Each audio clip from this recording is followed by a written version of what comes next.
wabarakatuh.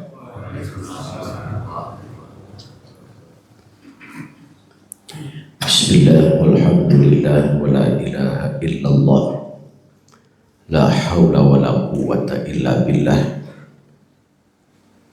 Ashhadu an la ilaha illallah wahdahu la syarika lah, wa ashhadu anna Muhammadan abduhu wa rasuluh la nabiyya ba'dah. Wa nusalli wa nusallim ala sayyidina Muhammadin ibni Abdillah. Amma ba'du. A'udzu billahi minasy syaithanir rajim. Bismillahirrahmanirrahim. Wa laqad khalaqnal insana min sulalatin min tin, thumma ja'alnahu nutfatan fi qararin makin,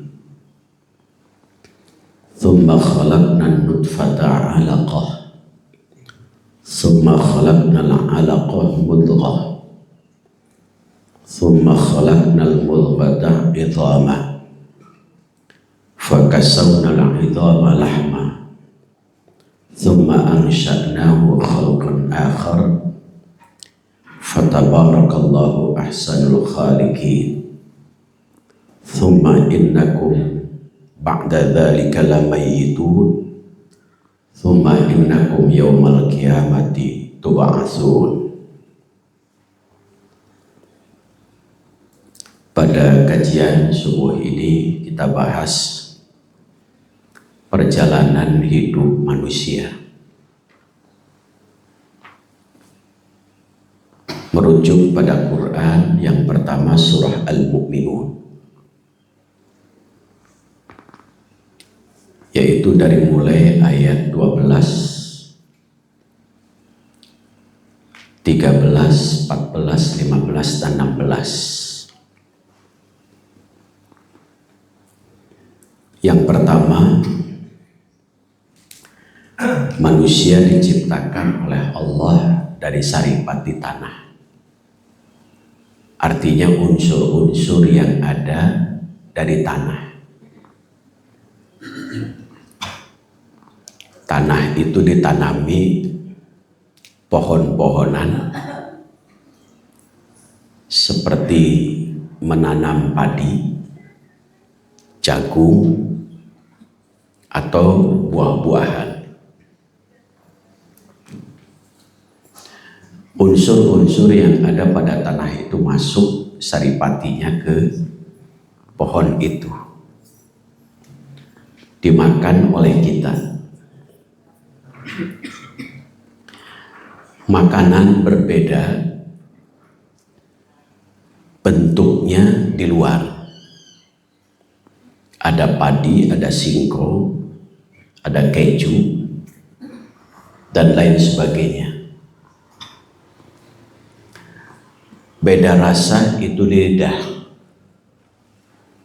Rasanya nasi, rasanya singkong, keju, dan lain sebagainya itu di lidah. Saat semua makanan itu masuk ke tenggorokan, kemudian ke perut sama.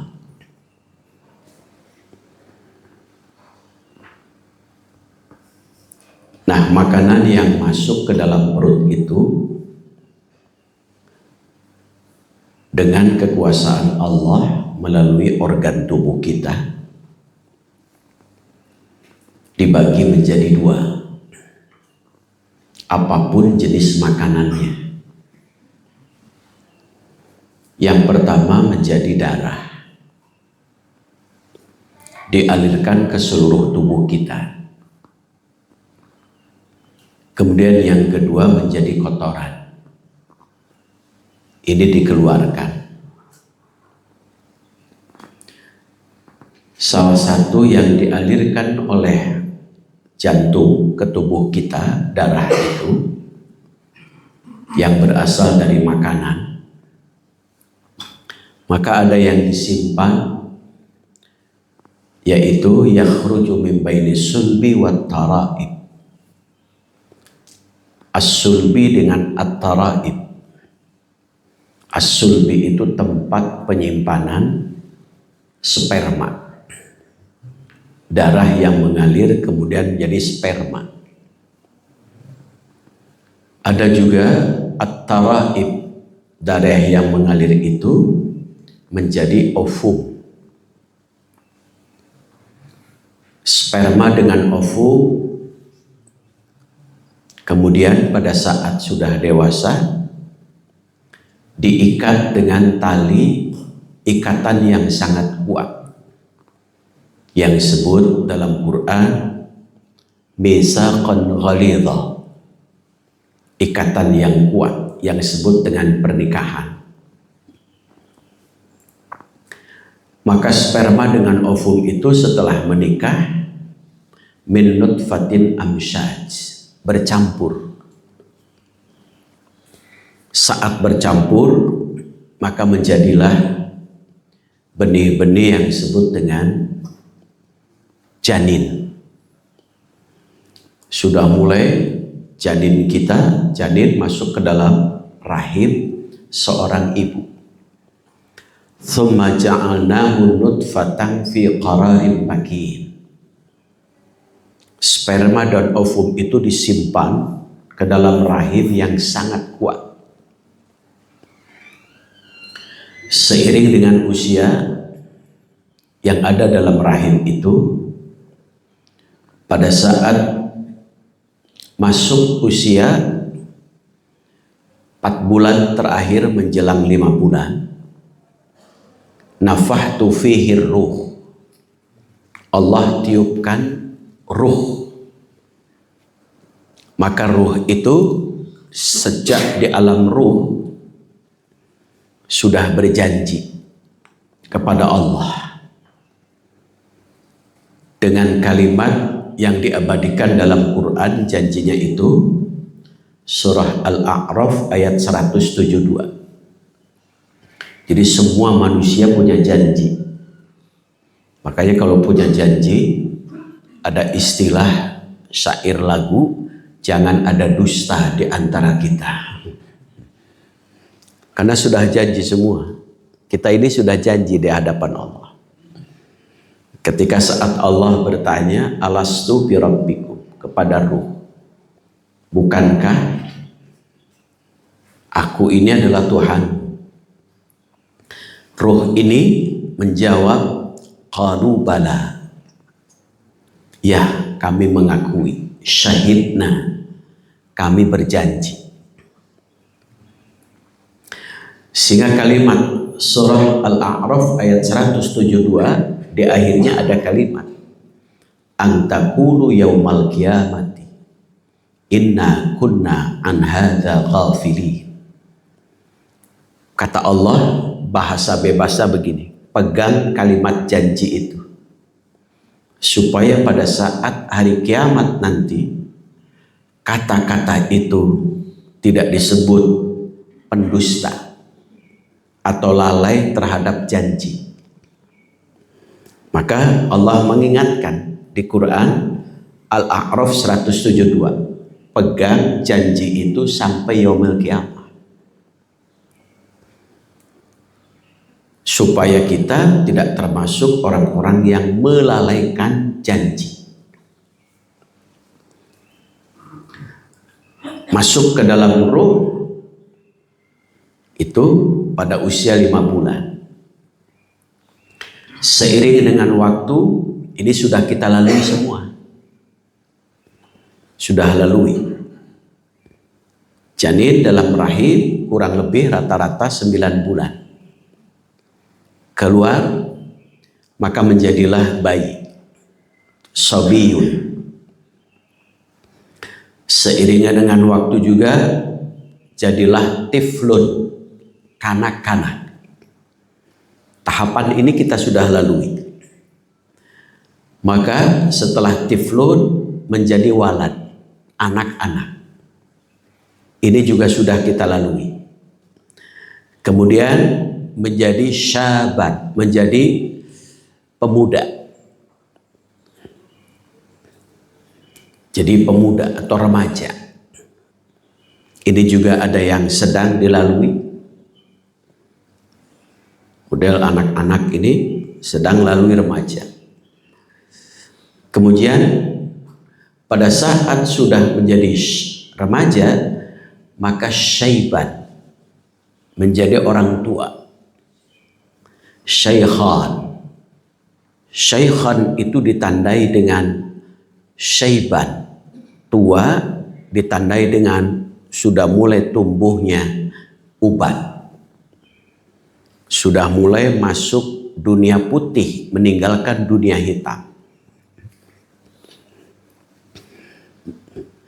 Nah, kita kebanyakan sudah masuk ke sini tahapannya. Dalam istilah Ibnu Qayyim, kalau sudah masuk tua, berarti sudah masuk waktu asar. Artinya apa?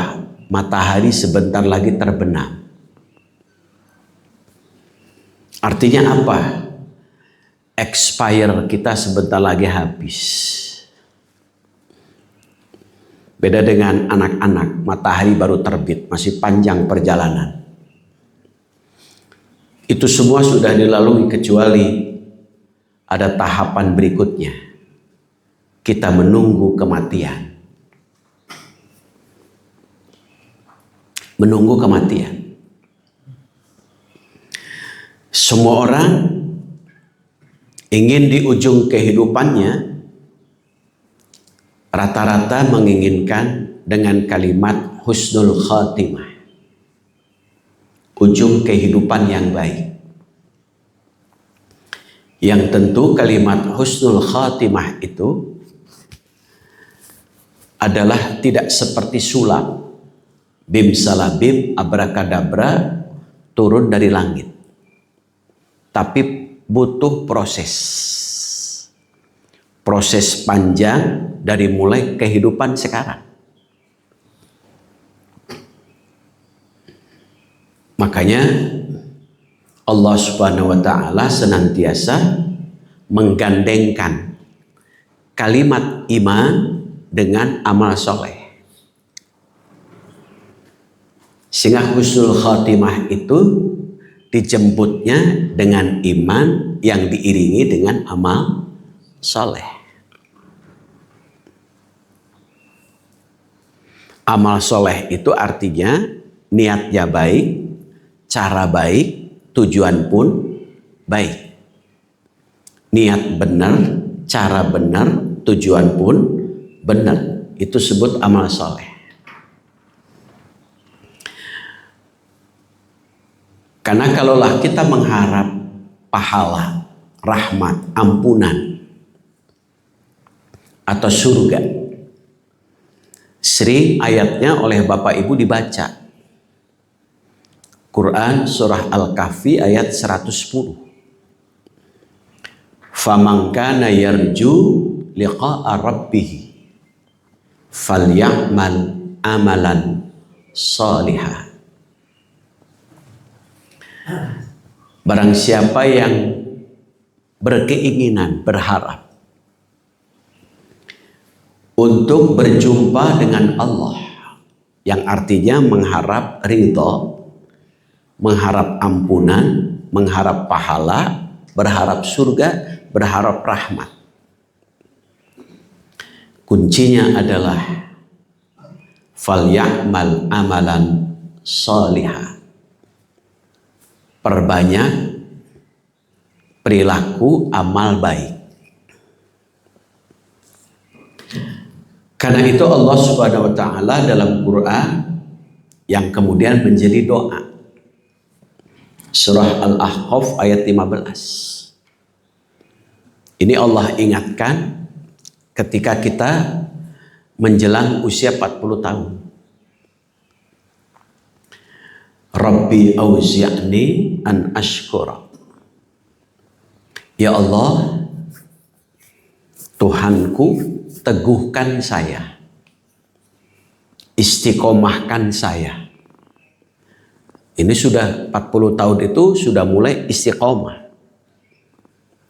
Supaya tidak terombang-ambing lagi, tetap lurus. Untuk apa? an ashkura, konsisten, teguh, istiqomah, menjadi orang yang pandai bersyukur. Jadi usia 40 tahun itu, kalau dalam istilah Ibnu Rajab itu tarkus sakawa bi alabil ikhtibar illa billah. Sudah mulai meninggalkan keluh kesah. Ketika diuji dengan berbagai macam ujian, kecuali mengeluhnya kepada Allah. Jadi tidak lagi mengeluhnya kepada manusia. Kecuali kalau kepada manusia ke dokter. Dok, sakit kepala, diobati. Aduh, hirup teh kieu wae. Kepada Allah mengeluhnya. Kenapa? Karena Allah ketika memberikan ujian dalam Quran itu ada 3 tujuan supaya disadari oleh orang yang usia 40 tahun ke ukur. Satu dalam Quran surah At-Taghabun. Wa may yu'min billahi yahdi qalbah. Musibah ujian itu adalah untuk melembutkan hati manusia. Karena bisa jadi ada orang yang sudah 40 tahun hatinya masih kene heuras. Ulah hate nu heuras, tapi eta nu heuras mah. Makanya Allah bertanya dalam Quran surah Al-Hadid ayat 16. Alam ya'ni lil ladzina amanu an tahsha'a qulubuhum li dzikrillah wa ma nazala minal haq. Pertanyaan itu kira-kira begini. Kapan waktunya orang-orang yang beriman hatinya untuk senantiasa tunduk taat kepada Allah dan selalu berada pada jalan yang benar baik? Itu sudah pertanyaan Allah itu. Kapan kira-kira waktu kita, hati kita untuk senantiasa tunduk taat kepada Allah dan kita perilakunya untuk senantiasa benar baik. Jadi itu 40 tahun masih kena nyimpang gitu. Masih kena kadang-kadang menunda-nunda waktu sholat. Kadang iri, masih dengki, masih benci, masih kesal, masih dongkol, masih somse. Jadi Allah nanya kepada orang-orang ini, kapan kira-kira hatinya bersih, pikirannya jernih? 40 tahun kaluhur masih kene buruk sangka. Berarti usia 40 tahun jiwanya 10 tahun. Itu jiwanya. Jadi kalau pergantian tahun itu Allah nanya itu. Kalau dalam Quran bukan pergantian tahun. Pergantian malam dan siang. Kapan kira-kira pikiran kita jadi jernih, hati kita jadi bersih. Tidak lagi ada penyakit iri, dengki, benci, sombong, angkuh, kesal, dongkol. Pokoknya mah sarupaning penyakit hati. Kira-kira Bapak Ibu masih sok kesal dongkol teh kabatur? Masih. Kata Allah, kapan kira-kira kesal dongkolna dipikeun eta? Mindset pikiran anak buruk sangki kabatur teh dipikeun, dihilangkeun. Selalu yang ada husnudzon. Selalu yang ada positive thinking. Hatinya sudah mulai buang. Kenapa? Menghadapi kematian. Kalau sudah menghadapi kematian, kata Allah dalam Quran surah Asy-Syu'ara 88-89. Bukan hanya sekedar butuh amal kebaikan, sholat, puasa, zakat, bukan. Tetapi apalagi yang Allah kita butuhkan. Yauma la yanfa'u malun wala banun illa man atallaha biqalbin salim. Salat kita, puasa kita saat menghadap Allah harus mengiringi hati yang bersih. Itu ulah salat Allahu Akbar. Eta salat mending kitu, eta jelema tuh di dalam salat tapi masih memperhatikan kekurangan orang lain. Sarung geus mulinting kitu, kopiah geus lecak tuh perhatikan dina salat eta teh. Apalagi di luar salat itu. Dalam salat saja masih sempat-sempatnya memikirkan orang lain. Maka dalam hadis Aisyah radhiyallahu anha, tuba liman syaghalahu aibuhu min uyubin nas. Sungguh sangat beruntung orang yang hidupnya hanya memikirkan kekurangan diri sendiri. Hanya melihat kekurangan aib diri sendiri. Kejelekan diri sendiri. Bukan sibuk melihat, memperhatikan kejelekan orang lain. Konsentrasi. Jadi persis hidup itu seperti kalaulah dalam perlombaan saat 17 Agustus itu seperti sendok, main sendok diisi kelereng. Kan konsentrasi supaya kelerengnya tidak jatuh. Upami perlombaan sendok jeung kelereng, urang luak lieu pasti jatuh. Sama hidup itu kalau kita banyak luak lieu katuhu ka kenca, jatuh dalam kehinaan.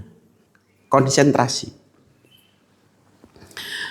Makanya doa 40 tahun itu, ya Allah istiqomahkan saya supaya syukur.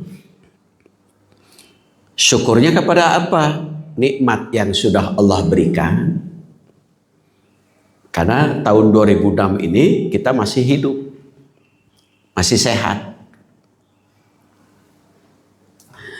Kemudian wa ala walidayya, dan kita pun istiqomahkan supaya tetap di samping syukur kepada Allah, nikmat sudah diberikan kepada kita, keluarga, juga konsistenkan saya ya Allah supaya meningkatkan bakti saya sebagai anak kepada orang tua. Karena bakti anak kepada orang tua tidak terputus oleh kematian orang tua kita. Jadi bapak-bapak, ibu-ibu walaupun orang tuanya sudah meninggal dunia, tetap masih punya kewajiban untuk bakti. Dalam hadis itu. Yang pertama apa kewajiban? Kita sebagai anak. Tidak terputus. Yang pertama, as-salatu alaihima. Kewajiban kita sebagai anak, walaupun orang tua sudah meninggal dunia, tetap kewajiban kita mendoakan orang tua setiap ba'da sholat fardu. Kan bapak-bapak, ibu-ibu, kalau di depan orang tua kita sebagai anak. Kita di depan anak sebagai orang tua. Kita di depan cucu sebagai aki. Kita di depan cucu-cucu sebagai aki-aki. Jadi upami hiji mah aki unggul, pamitos aki-aki matak disebat AA, tong binga disebat AA teh. Aduh AA bade ka mana cenah.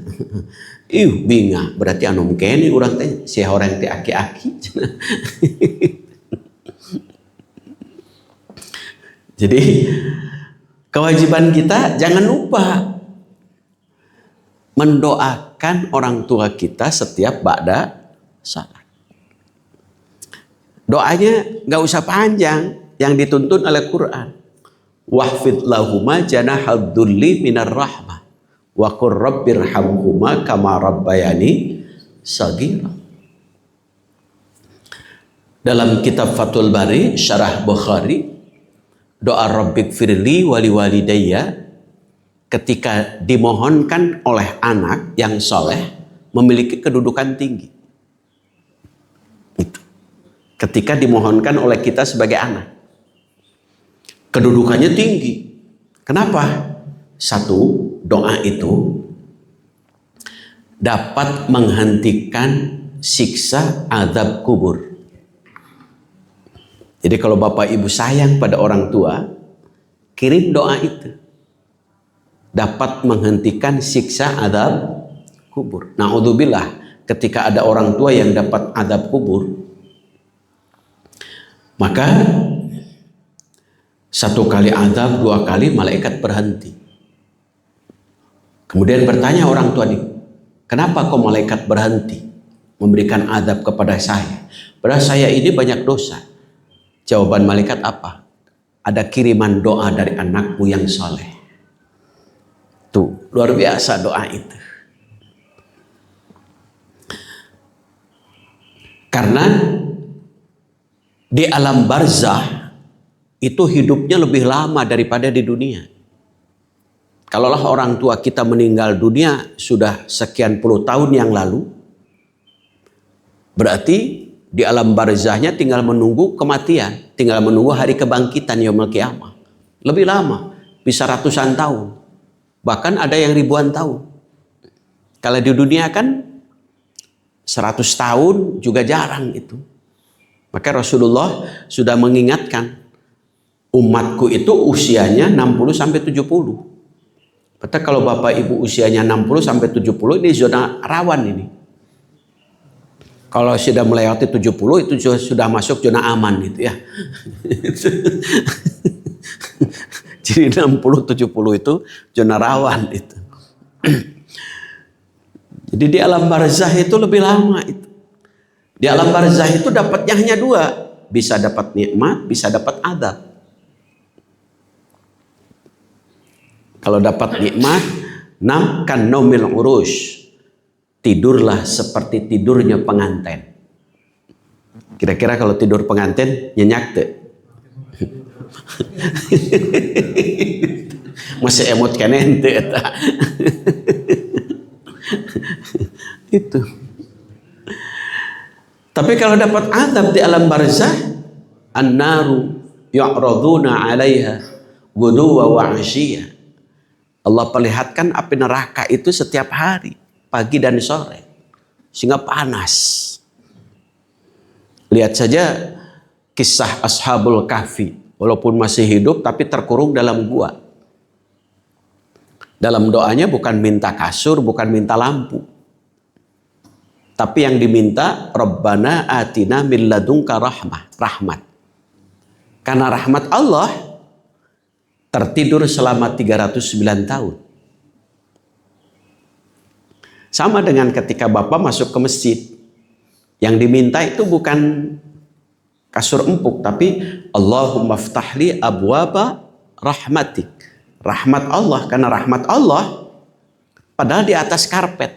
Tibra we ngaji teh. Karena rahmat Allah. Ketika pengajian sok enggal nundutan itu teh. Rahmat Allah itu. Di rumah Bapak Ibu belum tentu itu bisa tidur di atas karpet itu. Tapi kalau di masjid sambil ngupingkeun pengajian, tibra itu. Metek ustadna saya pisan kunaon saya tiasa nibrakeun abdi. Di rumah mah belum tentu itu. Ketika Bapak Ibu pergi ke hotel, bintang 5. Bukan karena rahmat Allah di bintang 5 pun bisa jadi mau nyenyah. Bisa jadi bintang 5 berubah jadi bintang 7 itu. Jadi hoyong nyenyak tapi muyer aja di akhirnya. Bintang 7 itu. Karena rahmat Allah itu. Makanya dalam doa, salah satu doa jenazah itu Allahumma gfir lahu warhamhu. Rahmat yang Allah akan kirim itu. Itu manfaat doa. Yang kedua, manfaat doa Rabbi gfirli yang dimohonkan oleh anak yang soleh. Pada saat nanti yaumul qiyamah, kan Allah akan bagi manusia itu menjadi 2 golongan. Dari 2 golongan ini dibagi lagi menjadi 3. Quran surah Al-Waqi'ah. Khafidatur rafi'ah. Ada golongan yang khafidah, hina. Ada golongan yang diangkat derajatnya. Lalu tiba-tiba ada orang tua yang diangkat derajatnya. Orang tua ini nanya, ya Allah kenapa engkau angkat derajat saya? Padahal ibadah saya pas-pasan. Lalu Allah menjawab, karena ada kiriman doa dari anakmu yang soleh. Tuh, makanya Bapak, Ibu, mulai saat ini jangan gengsi, jangan malu, minta mengingatkan kepada putra-putri kita untuk mendoakan kita setiap ba'da sholat 5 waktu. Doa itu pendek tapi manfaatnya luar biasa. Manfaatnya ketika dimohonkan oleh anak yang soleh. Makanya yang disebut dengan sedekah jariah itu kan adalah waladun soleh. Ya da'ulah, anak yang soleh yang selalu mendoakan orang tua. Yang selalu ya da'ulah, bukan memberi uang tetapi mendoakan orang tua. Disebut dengan soleh. Jadi soleh hubungan manusia dengan manusia, terutama anak dengan orang tua, adalah ukurannya bukan hanya sekedar ngirim uang saat hidup, tetapi mendoakan orang tua. Itu. Nah yang kedua, apa kewajiban kita sebagai anak ketika orang tua sudah meninggal dunia? Al-istighfaru alaihima. Memohonkan ampun untuk orang tua. Jadi doa pendek tadi itu sudah mencakup Rabbighfirli wali walidayya. Ampuni saya, ampuni orang tua. Mohonkan ampun itu. Di dalam Al-Quran surah Luqman, kewajiban anak itu sekalipun orang tuanya nakal, perilakunya jelek, serendah apapun orang tua kita, tetap kewajiban kita bakti. Kita lihat dalam Quran surah Luqman, contohnya, wa in jahadaka ala an tusyrika bi ma laysa laka bihi ilmun fala tuti'huma. Kalau ada orang tua yang mengajak perbuatan jelek, di sini perbuatan syirik, sangat jelek. Gambarannya orang tua ngajak syirik, berarti perbuatan itu sangat buruk. Gambarannya, seburuk apapun ajakan orang tua, fala tuti'huma. Yang tidak boleh ditaati itu adalah ajakannya. Tetapi kepada orangnya, lihat, wasahibhuma fid dunya ma'rufa. Kepada orangnya tetap wajib anak itu bakti, hormat. Jangan ada kalimat, bapak ada gitu tarasolah. Punten teuing kudu bakti ka kolot nu kitu. Jangan ada kata itu. Jangan ada kata-kata mohon maaf karena orang tua saya perilakunya jelek, saya nggak mau bakti kepada orang tua. Yang tidak boleh ditaati oleh anak adalah perbuatannya. Tetapi kepada orangnya tetap anak harus berbuat baik. Birrul walidain. Amalan yang Allah sangat sukai adalah amalan ketika anak selalu berbuat baik kepada orang tua. Seperti Nabi Allah Ibrahim alaihissalam.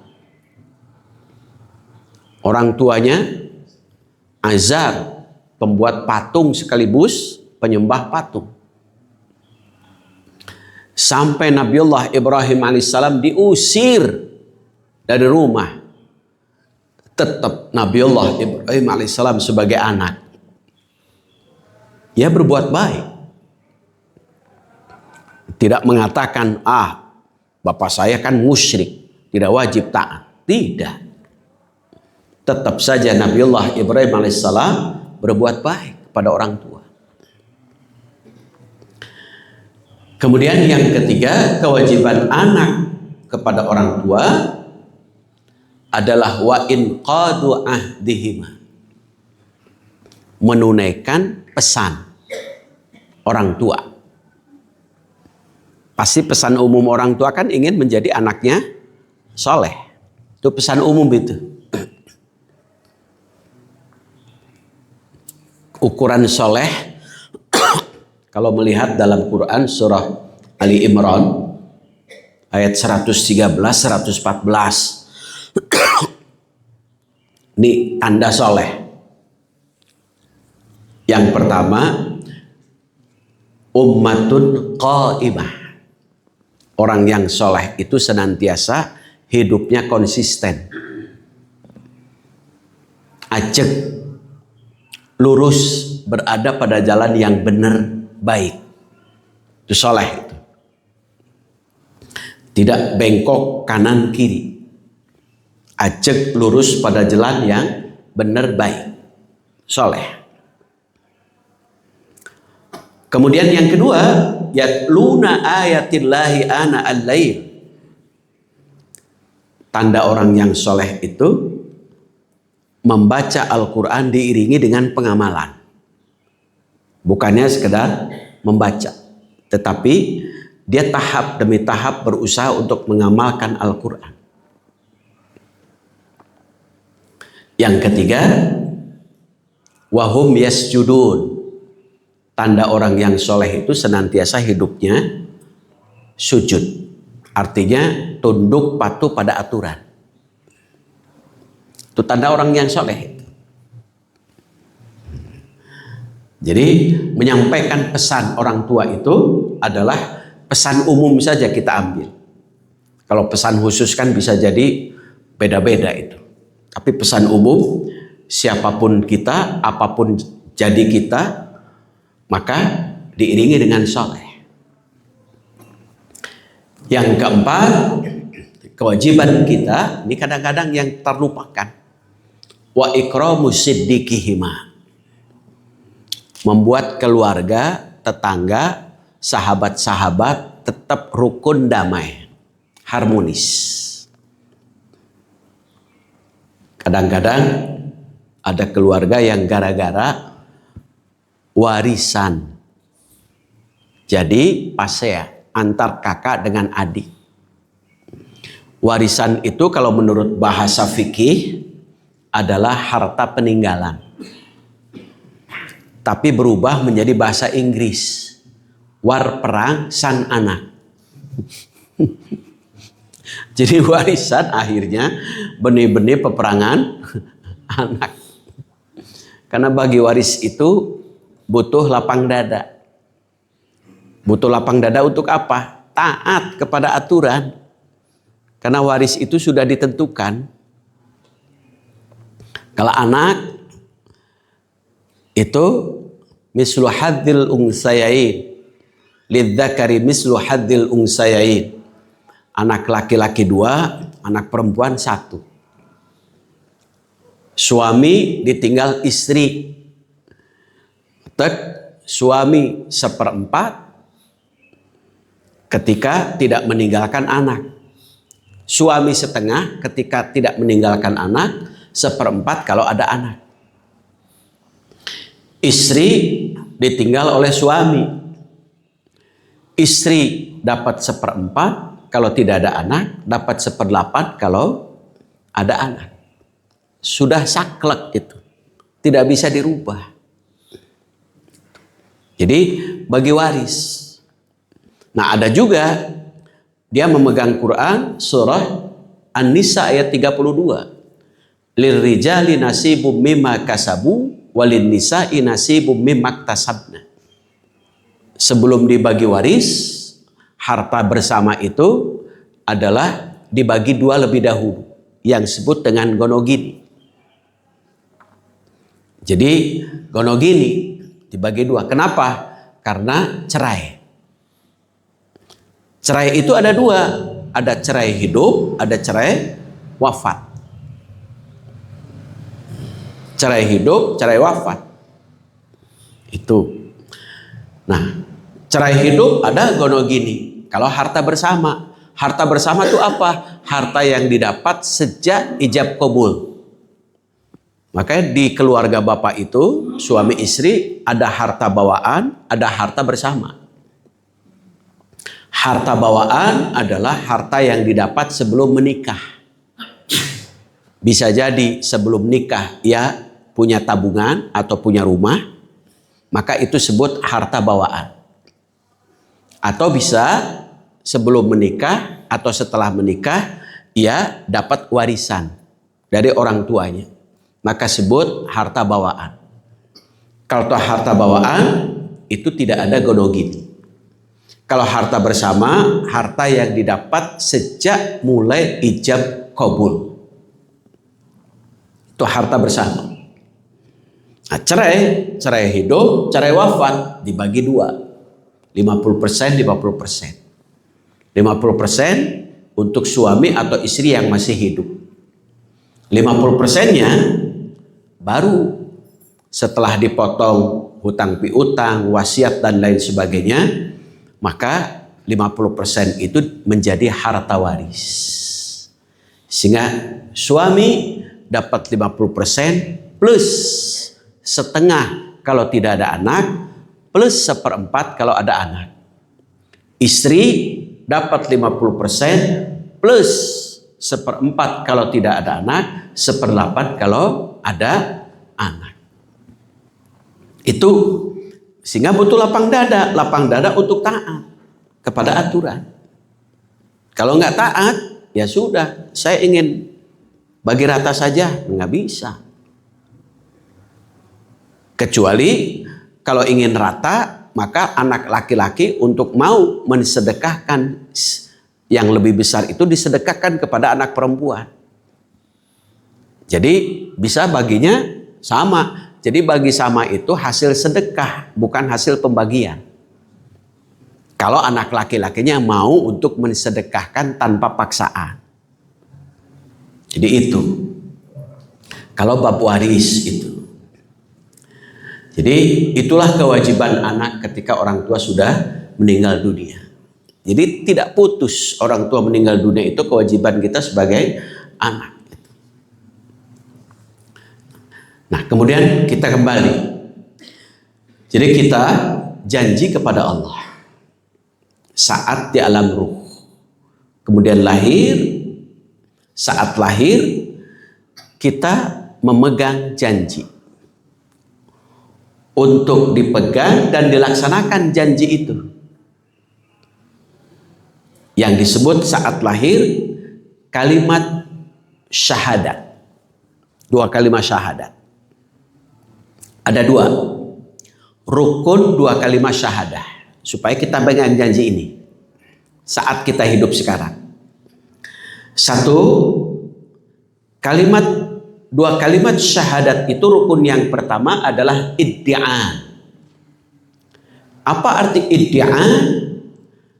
Mengakui Allah sebagai Rabb, sebagai Tuhan, Muhammad sebagai Nabi dan Rasul. Maka lahirlah kalimat tauhid. La ilaha illallah Muhammadur Rasulullah. Kalimat tauhid itu untuk mempertahankan. Kalimat tauhid itu isinya ada dua. Ada isinya adalah nafi, menghilangkan ilah, Tuhan-Tuhan lain. Kemudian mengisbatkan, menetapkan Allah sebagai Tuhan. Tidak ada Tuhan-Tuhan lain. Sehingga as-somad. As-somad itu ketergantungannya hanya kepada Allah. Maka dalam usaha manusia itu wajib ikhtiar. Kalau ikhtiar kita kan pasti berhubungan dengan orang lain, ya kan? Ikhtiarnya baik itu dalam bekerja maupun dalam hal-hal lain, ikhtiar usaha. Setelah ikhtiar maksimal, maka tawakal. Apa arti tawakal? Tawakal itu menghilangkan pengaruh-pengaruh makhluk. Tidak ada lagi ada intervensi makhluk kecuali serahkan kepada Allah. Setelah usahanya maksimal. Makanya simbolnya adalah ketika Siti Hajar dengan Nabi Ismail yang ditinggal oleh ayahnya. Kehausan, kemudian saat haus dia berjalan sa'i. Sa'i itu artinya usaha. Hitungannya 7. 7 itu lambang simbol usaha maksimal. Dimulai dari sofa. Sofa itu usaha dengan niat bersih, cara bersih, tujuan bersih. Maka apa yang dihasilkan? Marwah. Marwah itu berkah dan mulia. Jadi kalau sa'inya di Mekah, mengawali jalan dari Bukit Sofa sampai Marwah. Sa'inya di Kawaluyaan itu artinya usaha. Dengan lambang 7, kerja keras. Tapi awas, kita mulai usaha kita dari Bukit Sofa. Artinya kalau di sana betul-betul secara zahir Bukit Sofa, kalau di Kawaluyaan Sofa itu sebagai simbol niat bersih, cara bersih, tujuan bersih. Kemudian karena niat bersih, cara bersih, insya Allah Marwah hasilnya akan berkah mulia. Itu usaha maksimal. Makanya perjalanan hidup manusia itu usaha maksimal saat kita di dunia. Disuruh untuk usaha. Tawakal. Tawakal menghilangkan pengaruh-pengaruh makhluk kecuali kita semuanya serahkan kepada Allah. Setelah usaha maksimal. Itu syahadat, iddi'an. Kemudian mengakui siapa lagi? Muhammad sebagai Nabi dan Rasul. Itu makanya dalam Quran surah Ali Imran ayat 31, Qul in kuntum tuhibbunallah fattabi'uni yuhibbukumullah wa yaghfir lakum dzunubakum. Kalau kita mengatakan cinta kepada Allah, maka syariatnya untuk mencinta kepada Allah ikuti Rasulullah. Kalau mengikuti Rasul dapat 2 keutamaannya. 1 dapat cinta dari Allah, yang kedua dapat ampunan. Itu kalau kita mengikuti baginda Rasulullah Shallallahu Alaihi Wasallam, dapat cinta dari Allah, dapat ampunan. Itu makanya disebut dengan amalan sunnah. Amalan sunnah itu liyakuna sababan lil mahabbah wal maghfirah. Salah satu keutamaan melakukan amalan sunnah itu untuk menggapai cinta dan ampunan dari Allah Subhanahu wa taala. Pengakuan itu. Jadi tauhid berarti syahadat kita dijaga dengan memelihara tauhid. Yang kedua, qabul rukun syahadat, menerima. Menerima perintah dan larangan dari Allah dan Rasul. Bagaimana bentuk penerimaan terhadap perintah? Dilaksanakan. Kalau bentuk penerimaan terhadap larangan dijauhi, maka dari syahadat itu lahirlah kalimat takwa. Artinya menjalankan perintah, menjauhi larangan. Jadi takwa itu luar biasa diartikannya, menjalankan perintah, menjauhi larangan. Umar bin Khattab ketika bertanya kepada Ubay bin Ka'ab, apa sih arti takwa? Lalu Ubay bin Ka'ab bertanya lagi kepada Umar, ya Amirul Mukminin, kalau kau sedang berjalan, kira-kira dalam perjalanan itu banyak duri dan jurang, gimana jalan? Lalu kata Umar, saya akan hati-hati supaya tidak terkena duri dan terjerumus ke dalam jurang. Kata Ubay bin Ka'ab, itulah arti takwa. Hidupnya hati-hati supaya tidak terinjak duri dan tidak terjerumus ke dalam perbuatan dosa atau masuk ke dalam jurang. Nanti dalam Al-Quran begitu banyak tanda-tanda orang yang takwa. Ada tandanya hubungan dengan Allah, ada tandanya hubungan dengan sesama manusia. Tanda orang yang bertakwa hubungan dengan Allah, contoh dalam Quran surah Al-Baqarah. Alladzina yu'minuna bil ghaib wa yuqimuna shalah wa yu'tuna zakah wa mimma razaqnahum yunfikun. Tanda hubungan dengan Allah, iman kepada yang gaib. Jadi puncaknya iman itu adalah iman kepada yang gaib. Allah itu gaib. Malaikat gaib. Kalau orang iman kepada yang gaib, maka hidupnya akan terpelihara. Kenapa orang itu melakukan dosa?